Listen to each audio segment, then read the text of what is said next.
Welcome to the Alignment Show, featuring conversations with folks who have taken steps to identify their highest values and align their lives around them. Time on this earth is not unlimited, and you may be seeking to make sure you spend your time on things that matter to you. These conversations will encourage you and support you in doing so. Now, let's meet this week's guest on the Alignment Show. And good morning, good evening, good afternoon, wherever you are in the world. Welcome once again to the Alignment Show. My name is Don King, and I am your host and also the guest this morning. This is a planned solo show. Sometimes I will jokingly refer to myself as the Murphy's Law poster child. And I just realized one of those things. Just now, somebody asked me for the link to be able to get to our show today. And I said, well, just go to confidencecultivators.com. You know, we've got the links there to the various channels. Of course, I just looked at that post and I forgot to include the links. You wouldn't know that. And so it was time to start the show. So we probably will not have as many people on live as we usually do. And I hate that. But, you know, you roll with the punches. One of the things, although I joke about the Murphy's Law poster child thing, there's some reality to that. Okay. It seems like there are things that happen with us that we constantly will hear from medical providers and service people. They'll say things like, we've never seen that before. But on the other hand, we have had a lot of opportunity to develop resilience. And so, you know, we roll with the punches. We'll get those links posted up so that folks can watch the replay if they're interested. If anybody manages to find us live, then that is great. You know, the regular folks will find me on LinkedIn and all that sort of thing. Regardless, we have something for us to talk about today. Now, as we're getting started, I want to share a couple of things here. We have a regular reference to the Go Givers Success Alliance. So many of our guests come from that group, although it is not exclusive to that. Just the nature of the group draws a lot of people who fit this program really well, where we talk about living your values and valuing your life. For those of you on video, I've got a QR code up on the screen that will take you to their website. And Bob Berg, the author, co-author of The Go Giver, along with John David Mann and Kathy Tajanel, they have done such a fantastic job of putting together a community there. We also, for those of you who don't do QR codes, I'll put a little text down there, gogiversuccessalliance.com. And Bob, I just really appreciate you finding us here. Bob knew how to find me. He was the one I was going to send the links to. And Bob, that's where I discovered that I hadn't put the links in the post at confidencecultivators.com. But, you know, that's just what we do, right?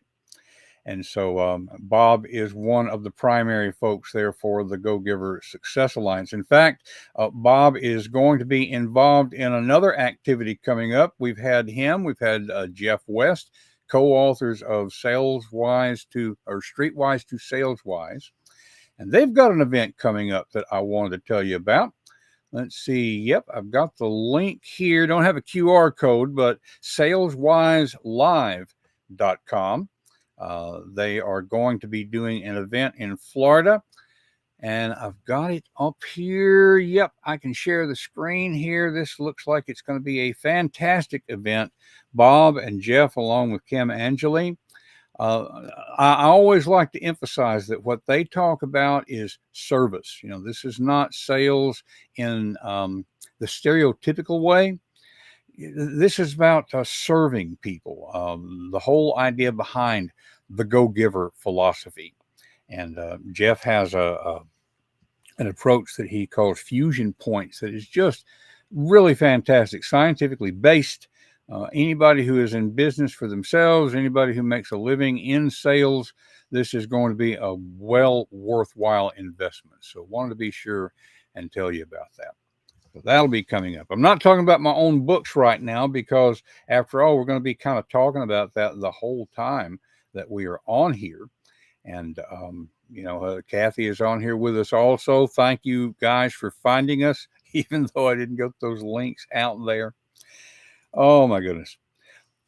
But that's life. You adapt, right? And I really think that resilience thing is something that so many of us not only need to hear that message, but I was having a conversation with somebody yesterday who was talking about, I think it was their grandparent and how many bouts of cancer that she had survived, accidents and life events and all this kind of thing. She just keeps going. And I said, well, that's in a way that's not unusual. I think most of us are more resilient than we give ourselves credit for. So that's some of what comes through in the books that we want to talk about today. Now, I'm focusing not so much on the stories of the Sparklight Chronicles, but the lessons that would come out of them. And so just to give you some link here, you can find all of my books by going to books2read.com. That's books, the number 2, read, all one word, .com/Don King. Remember, Don is with a double N. So books2read.com/Don King. As more books get published, that will continue to be updated. But we can also give you links straight to the 2 books. We have The Way of the 3-Year-Old Why, and you can find that at donking.com/3YO. That's the number 3 and the lowercase letters YO. Although lowercase, uppercase, I have found doesn't matter with these. The most recent book, and I'm proud of both of them, but I just the story of this second one is really close to my heart, and that is Medium Well: The Journey from Believing to Believing in.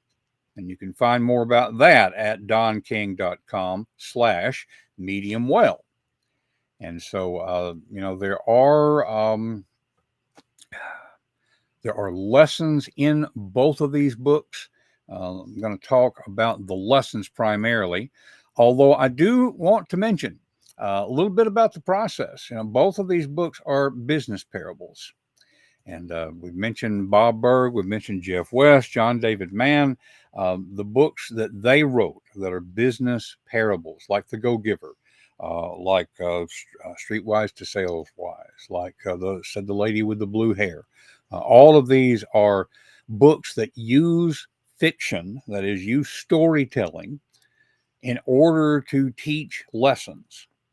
And when we have conversations with these folks, one of the things we talk about is, without naming names on this insight, there are business parables out there that you can tell the main focus of the book is the lessons, and the story's kind of layered on top of it, almost like just spreading a layer of mayonnaise on a piece of bread. Not necessarily relatable characters, plot that's not really a plot. And that's why I don't want to name names, because my point here is not to be critical. But one of the things that is great about Streetwise to Saleswise, about The Go-Giver, said the Lady with the Blue Hair, I mean, they are strong stories in and of themselves. Stories about people that you come to care about. Plots, basic idea of a fiction plot is you've got a character facing a challenge. There's something at stake, something to be lost or gained. In the process of dealing with that, the focal character changes. There's growth there. There's a character arc. And so that's what we've tried to do with the Sparklight Chronicles. Now, I was going to talk a little bit about process, because the reality is you can either start with the lessons and then craft a good story to go along with it. Sometimes you start with the story and then you figure out what the lessons are within the story. And for the 2 books that we have out there, I have experienced both, which I find to be kind of interesting. The Way of the 3-Year-Old Why came out of one of my signature speeches. For a few years now, I've talked about The Way of the 3-Year-Old Why, and just focused on the questions, the way that a 3-year-old might ask in order to surface your why. I think most of us know of Simon Sinek.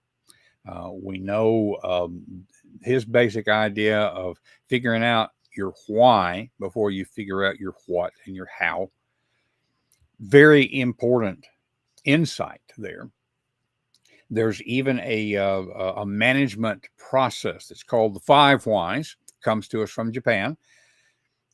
And good idea there. Don't be satisfied with the first answer that you get. But what I have found is that you can dig 5, 6, 8 questions deep on your why. These are things like, well, what do you want to do? Well, I want to earn $150,000 a year. Why do you want to earn that? Well, I want to make good money. Well, why do you want to make good money? Well, because I want to pay for a house. Well, why do you want a house? You can keep going like that and just kind of stay on the surface. A 3-year-old is not going to be satisfied with that. They will keep asking not only until they get a satisfying answer, but they're going to want to find some characteristic answers. And so that's where the 5 guidelines for the way of the 3-year-old why come in. And then when I wrote the follow-up, which involves a lot of the same characters, some significant new ones, and I don't want to give spoilers, on the story, but there's a lot of the same characters that are in Medium Well. The story for Medium Well came to me first. And in fact, I wrote the book, and then for the earliest readers, I believe Bob was one of those people. They actually saw the book before the lessons had been extracted. And one of the things that I asked those early readers is, as you look at this story, what are the lessons that you see? So we went back after hearing about that and did a little rewriting on the story itself in order to plant, for lack of a better term, places where one character or another are reflecting on that lesson and setting it for themselves by writing it in a notebook or otherwise preserving it. And so the lessons came after the story. We'll take a look at both sets of those things today. So let's start with the way of the 3-year-old why. And let's see, where do I pull that up? Okay, I've got that on my Kindle. I actually have a hard copy over here, but it's a little easier for me to get around on this electronic device. And you might think I wrote these, and so don't you know what the 5 guidelines are, Don? In a way, but after this thing with forgetting to put the links in, here's another confession, folks. When I got up and started putting things together this morning, I realized I left my camera at the college office. Fortunately, I had enough time to be able to drive over there and get it. But I'm getting to a point in life where I just don't depend on my memory. As I tell my students, the dullest pencil is sharper than the sharpest memory. And so let's go with what's written down here. So the first lesson to come from the way of the 3-year-old why is look for the curiosity. 3-year-olds are just naturally curious. It's one of the things that I've observed in teaching college all these years, that sadly, a lot of times as people go through their educational experience, they get the love of learning beaten out of them. Humans are just naturally curious, and curiosity is one of my top 3 values. So we've got to start with that. Look at the world the way a 3-year-old does, as if everything is new. Honor your wonder, we would say. The second guideline is look for the so that. Well, I guess one of the first jokes that we learn as children is, why did the chicken cross the road? Well, to get to the other side. Seldom do we stop to ask, why did the chicken want to get to the other side? Maybe there's hungry chicks that he's trying to feed. Maybe Colonel Sanders is chasing him. Whatever it might be, there's a reason behind. And so that's the so that. Look for the so that.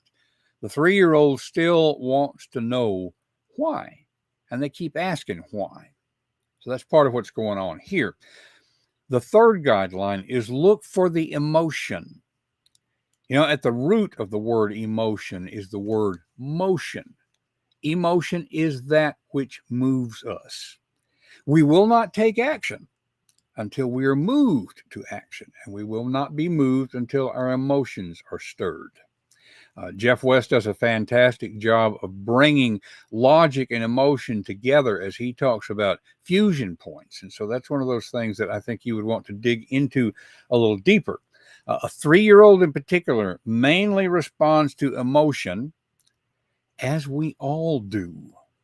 Okay, I cannot remember where this came from to give credit where credit is due, but somebody pointed out that we have a tendency to think of the way human functioning is as if there is like half logical and half emotional.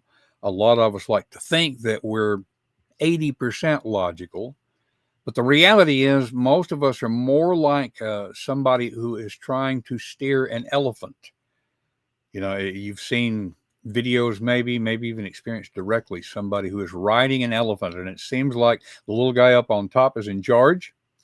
And through proper relationship with the elephant, they can accomplish some amazing things. But the elephant's going to go where the elephant really wants to go. And for humans, that emotion is the elephant. So we need to understand that. The fourth guideline is look for the story. We were talking about story a little while ago. Okay, 3-year-olds love stories. Humans love stories. And a story that brings together emotion and reasoning can create meaning. So find the story, create the story, and you will find meaning. That's really what we're looking for here. Finally, in the guidelines, there is look for the aha. Look for the spark, the insight. 3-year-olds love learning, and they love it when they figure something out. Don't you? Don't you love that feeling of almost like a switch going on, a light switch? So the aha, when the light bulb goes on, it tends to light up your heart as well. So those are the 5 guidelines to come out of the way of the 3-year-old why. Well, now, why didn't we just write a book about those 5 guidelines? As we've already said, and look for the story. Stories make learning memorable. They make it accessible. Humans have always used story as a means of making sense of their experience. And so having a business parable, like the way of the 3-year-old why, helps you to understand these guidelines, helps to apply them, helps you to remember them. Even if, like me, you're not sure you can name off all 5 in the proper order and all that sort of thing, you will internalize them more effectively because of being in that business parable format. And that brings us to the follow-up book, as I think of it, Medium Well, The Journey from Believing to Believing In. There are elements of this one that if it were pure fiction, we might call it magical realism. There's a bit of fantasy element, but it's based in, urban fantasy is based in real environments. The story in Medium Well is set in a children's hospital. I say for both books that they are not autobiographical, but they are inspired by our real life events. And the idea for Medium Well came because our daughter, who is severely disabled, wound up in the ICU at a children's hospital for a couple of weeks, really. And no, I take that back. 3 weeks. She was in there for 21 days this time. And I saw other families struggling with situations in that ICU. It got me to thinking about some possibilities. And again, without going into the story itself, we'll share the links again as we wrap up the program in a bit. But you can go look for Medium Well by Don King. It's out there on the retail stores. I think it's an intriguing story. But the main character, Sky Jackson, a young African-American woman who is working as an environmental technician in this hospital, discovers that she has an ability to provide, I guess we would say, a communication channel with children who are not able to interact normally. And you might think, well, this is just a great gift, and it is. But it also caused her quite a bit of problem, quite a bit of challenges as she tried to come to grips with who she is and what she can do, how she views herself. Now, there are a number of lessons that came out of the interactions that we find in Medium Well. I'm not going to try to go over all of them. There are, I don't know, a dozen of them there, but I wanted to pull out a few in particular. One of the lessons to come out: your belief in yourself is more important than whether someone else believes in you. A lot of times we go through life seeking validation. And if that's our primary motivator, then I would contend we can never be satisfied. We can never get enough validation from somebody else if we don't believe in ourselves. Now, we tend as humans to go to one extreme or the other. We will go to the extreme of imposter syndrome. That is where everybody else actually thinks more highly of ourselves. And I'm not suggesting that we should get egotistical, but most of us, I would say the majority of us, the world does not benefit from the unique talent and perspective that we can bring to it. And therefore, the world is robbed of the impact that we could have. And Estelle, I appreciate that comment of saying what a great speaker you are. I deal with imposter syndrome as much as anybody, Estelle, and so I appreciate that very much. But there's some of us, and I don't know what the percentages are. My sense is that maybe 70% of us deal with imposter syndrome all the time. Maybe there's another 20% that go the other direction, the Dunning-Kruger effect, it's called. These are people who think they're the greatest in the world. They're fantastic. Everybody else is dumber than them, whatever it might be. And objectively looking at them, they're not all that. It's almost to the point that if you worry about having Dunning-Kruger effect, you don't have Dunning-Kruger effect, because it never occurs to people suffering from Dunning-Kruger that they might have it. That's more like imposter syndrome, you see. Now, either of these is unrealistic. So maybe 10% of us can have a clear sense of our strengths and weaknesses. There are a number of tools that can help us to evaluate our strengths and weaknesses. I know Kathy Tejanel is on with us right now. And Kathy, I know you can type into the chat. I think I'm saying the system correctly, the Kolbe system. I'm not trusting my own brain right now, but that's one of those systems that can help you to get almost an outside perspective on your strengths and weaknesses. Clifton Strengths is another one of those things. Peg Duchesne, another one of our friends, works with the bank system. There are ways for you to get a realistic idea of what your strengths and weaknesses are. But if you're one of those people that says, well, maybe for other people, okay, you will be robbing the world of what you can bring to bear for them. So to repeat it once again, your belief in yourself is more important than whether someone else believes you. And a real strongly related one, in fact, it is strong enough that it's the subtitle for the book. I want to share Kathy's comment there, because if you can see it on the screen, she's got the spelling of the Kolbe system. We'll say it out loud for those of you who are on audio only. It's Kolbe, Kolbe system. And Kathy, if you want to type into the chat, I'll share it also for those who are just, and she's actually typed it in here. So it is Kolbe.com, Kolbe.com. I believe, though, Kathy, you've got your own site. So if you want to type that in, I would invite you to do so. In any case, the subtitle of Medium Well is The Journey from Believing to Believing in. There is a difference there. When we talk about believing, we are usually thinking in terms of do we think something is true or not? But believing in, I would contend, is more important. Believing in is more like trusting. You know, if I say I believe in you, it doesn't mean I believe you're telling the truth. It means that I believe you can do it. I believe you have the capability. I just have faith in you. And that's a really important factor for ourselves as well as for the people that we deal with. Another factor, and let me see here, I am going to put it up on the screen again.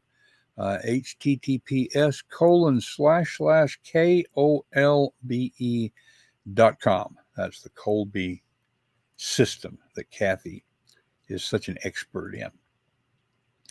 And Estelle has gone through it with her. She says, highly recommend doing the Kolbe test with Kathy because it goes beyond just taking the test. Kathy does a great job of helping you to understand what is going on with that.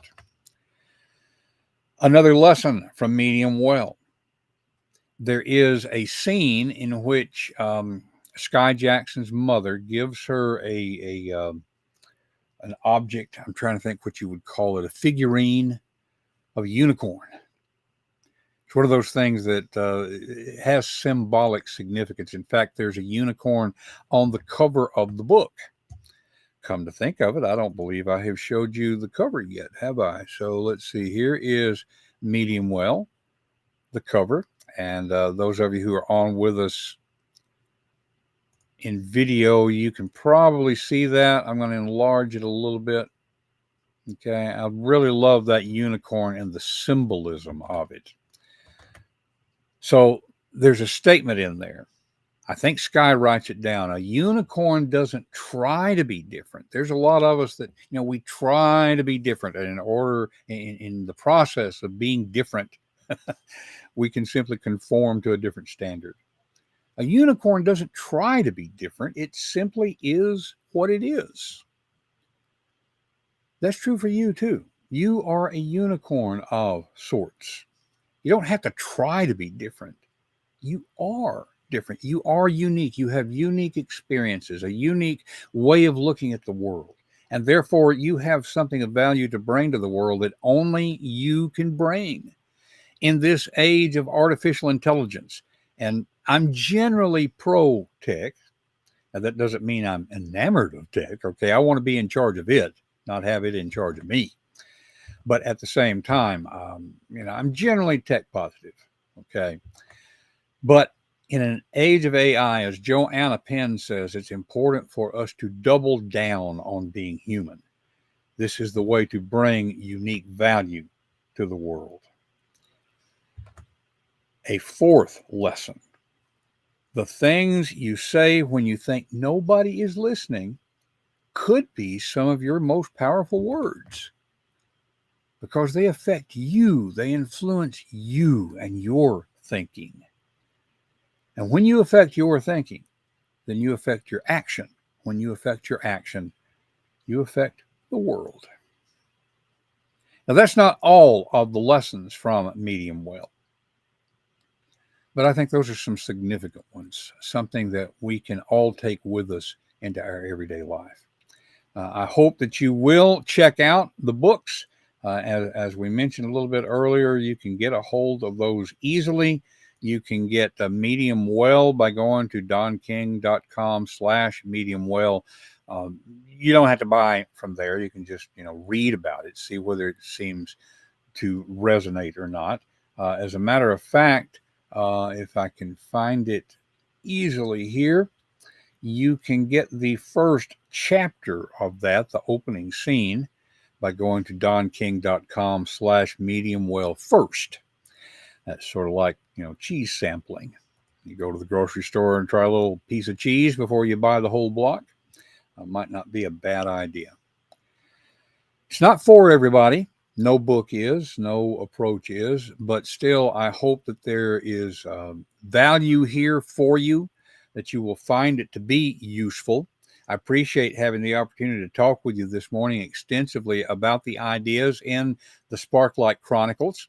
These are the first two books. The third book, which right now the working title is Real Speak, it's about a third of the way done. And we find a couple of familiar characters there as well. The fourth book is chomping at the bit, wanting to jump the line. I'm telling it, it's just going to have to wait. But that one is a follow-up as well. It involves Hope Roberts, who is one of the primary characters in Medium Well, her continuing journey, and Grace Roberts, who has been a supporting character in the first two books. She's going to have a major role in the fourth one. I'm thinking the working title for that one is Hurting Hands, Healing Hearts. I'm referring to it as 4-H, as I think of it, but Hurting Hands, Healing Hearts. There will be some significant evolution of relationships in that book. There's also another book that is in development that's outside of the Sparklight Chronicles universe. We're writing a book on speaking skills for authors. I only know of one that is really current out there. It's one by Joanna Penn that I highly recommend, Public Speaking for Authors, Creatives, and Other Introverts, or something like that. I'll have links to all of these in the show notes. And so want to be sure that folks know about those show notes. You can always find out what's going on with any episode by going to confidencecultivators.com and find out who's coming up for future episodes. At this point, though, I think we're going to go ahead and wrap things up today. I really appreciate the folks who have been with us live and feedback that we're getting live. It's always great to have folks on here live. Also want to say that if you're finding this on replay, there are still comments that are available there. I pay attention to the comments that come in on the replays. It's a great way for us to interact. As Joanna Penn says, this makes this more of a conversation. And again, I appreciate your kind words as well. Kathy, she was one of the early readers of The Way of the 3-Year-Old Why. And I really hope you enjoy Medium Well. I'm looking forward to hearing about that. Next week on our show, we have lined up a guest who is one of my dream interviewees. I've talked about before how getting Joanna Penn and Rachel Herron, Mark Leslie Lefebvre, these are some of my heroes in writing, along with, of course, Bob Berg and Jeff West. Had all of these people on here. Next week, we have Kevin Tumlinson coming on. Now, Kevin is another one of those people that I will fanboy over. He has done a bunch of stuff as a writer and in writing support. He is in the midst of recreating himself once again. And so we're going to have a great conversation with Kevin Tumlinson next week, right here on the Alignment Show. Everything that we do here, of course, is aimed at helping you to live your values so you can value your life. And I look forward to continuing on that journey with you right here on the Alignment Show. We'll see you next week.